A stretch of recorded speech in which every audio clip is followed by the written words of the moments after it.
want you to sing this with us. The Lord is worthy to be praised. Go in here. We're in this series. We're dealing with eliminating things that block or hinder having a successful life in the kingdom. Let me tell you something. Without faith, it's impossible to please Elohim. And he that cometh to Elohim must believe that he is, and he is a rewarder of those that diligently seek him. Y'all catch that? All right. So let's go here. I want to pick back up in this area of stress. We've been talking about removing what? Strife and stress, okay? Now, Holy Spirit is going to take us, and I'm just happy about it. When he brings stuff like this up, I'll be real happy about it. I want to show you some things that's going to build you up and help us separate from worldly influence, from doctrines of demons, okay? A lot of believers really don't understand that if you're not hearing the word, if you're born again, if you're not saved, you don't know no better. If you're not hearing and living by the word, then you are living by doctrines of demons. Y'all catch that? And if you're not glorifying God, you're glorifying Satan. There are no purgatory or in-betweens in this. Either glorify God or glorify the devil. And that's what I've been saying about true prophets. True prophets will always bring believers to the point of making a decision. You either serve Elohim, you serve God, or you serve the devil. But make your mind up. Y'all remember the prophet Elijah? Brought the nation of Israel on Mount Carmel after he had that great victory. He brought the whole nation. He said, look, y'all going to either do this or you're going to do that. Now, you can't do them both. You know, because we got these doctrine of demons out here that's telling people, and people really believe it, that we can do anything, live any way, and still go to heaven. You can't do that. And because there are so many false prophets out here and false doctrine out here, people are in a state of seductive stupor right now. Touch your neighbor and say, he may be talking to you, so he's trying to help you. Don't get offended and start tripping, you know, because he can act like you when he want to, you know, but I choose not to. Now, let's look at Proverbs 25:8 first here. And we're going to give you some word definitions because millennium, we're going to teach you. I'm not going to you. We're going to teach you since you say you won't teach it. All right? Yes. All right. Now, Proverbs 25:28 says, whoever has no rule over his own what? Here we go. Over his own what? Spirit. Over his own spirit is like a city broken down without walls. That means anybody and anything can get into that heart. There is no protection, no walls of defense, because of a lack of control in my attitude and what's coming in me. Now, this word rule is spelled two ways or pronounced two ways, Masar or Matzah. All right? Because I know Masar, you pronounce the word tithe like that also, but this is a different word, and it's spelled Mem, Ayin, Sede, Resh. Y'all see it? All right, and it means to do what? Self-control. Y'all see it? Self-control. Self-control, restraint of the spirit. Now, the spirit he's talking about is our soul, mind, will, and emotion. The exercising of control over the desires and actions of the self. Somebody said the self. Because when we are not glorifying God, we're glorifying self. When we're glorifying self, we're glorifying Satan. Very easy, isn't it? Very easy, isn't it? Easy to understand. And, you know, this word, this mem is what? Dealing with what? The realm of the spiritual power, right? And then got the ayin, mean to reveal, revelation, or to experience. Seder mean to support. And then resh, what's high in the mind or a high person, or what's high in the mind. Now, am I controlling this spiritual part of me that I'm receiving revelation and getting understanding, and that's supporting my thinking? Am I really in charge of that, or is some other being in charge of that? You seeing it now? All right, so we're going to work on another one here. I want to go here and review you concerning stress. Stress, misery, calamity, to be narrow, when stuff come in on you. You ever felt like the world was closing in on you? All right, and it created what? Stress, what we call stress. All right, and here are the Hebrew words for it. You got sarah and you got ra. And sarah, you got this sadi again. I mean, sadi, which means to support. It actually means to slowly turn something in a different direction by this support mechanism, bending it that way. You know, like if you have a tree and you want to turn it, all you do is tie a rope to it and it'll grow the way you bend it. It'll grow that. It won't grow straight. It'll grow the other way because of this support is bringing it slowly and twisting it around slowly in this direction. Y'all see it?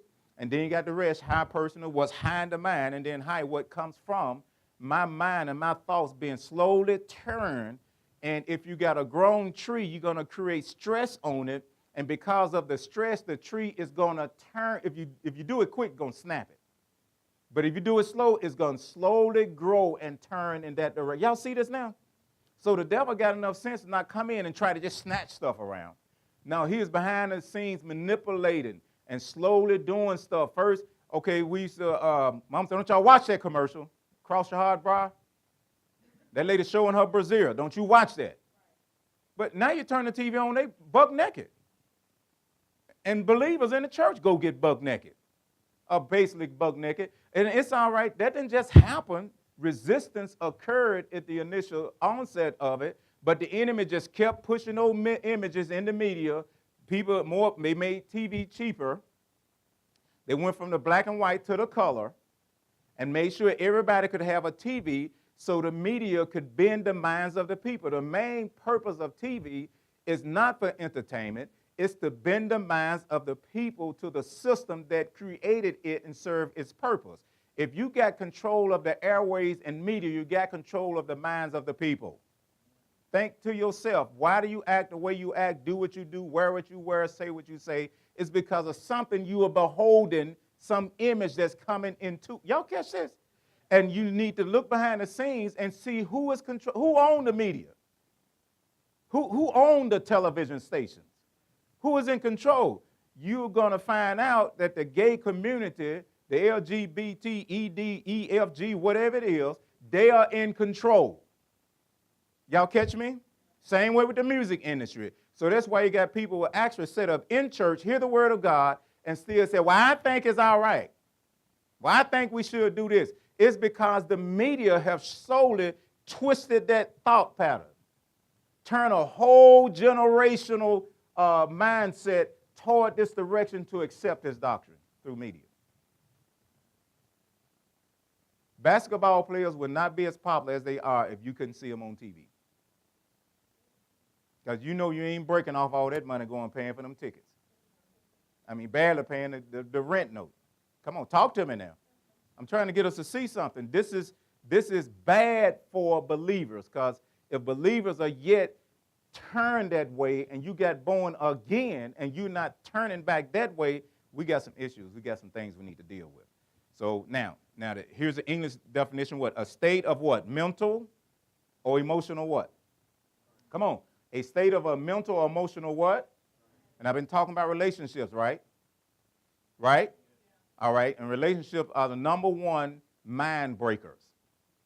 Cause people give up, they hurt, they messed up, and make you vulnerable to the attacks of the enemy.